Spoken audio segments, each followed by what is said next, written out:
Bro movie తర్వాత సాయి ధరమ్ తేజ్ ఒక high voltage mass movie చేయాలి అని అనుకుంటున్నట. కానీ ఈ సినిమా చేయడానికి ఏవో బడ్జెట్ ఇష్యూస్ ఉండడం వల్ల గంజా శంకర్ సినిమా స్టాప్ అయిపోయింది.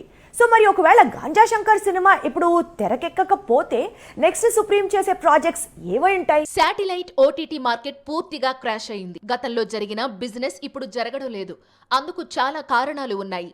అయితే ఆ కారణాల వల్ల తెలుగులో చాలా కొత్త చిత్రాల నిర్మాణంపై ప్రభావం పడుతోంది. కొన్ని బడ్జెట్ తగ్గించుకుంటున్నాయి, మరికొన్ని అనౌన్స్మెంట్కు పరిమితం అవుతున్నాయి.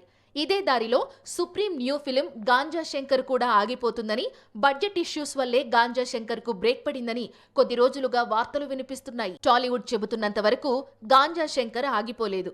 సినిమా బడ్జెట్లో మార్పులు చేర్పులు చేసి త్వరలో తెరకెక్కించబోతున్నారు. సుప్రీం నుంచి మాస్ మూవీ లోడవుతోంది.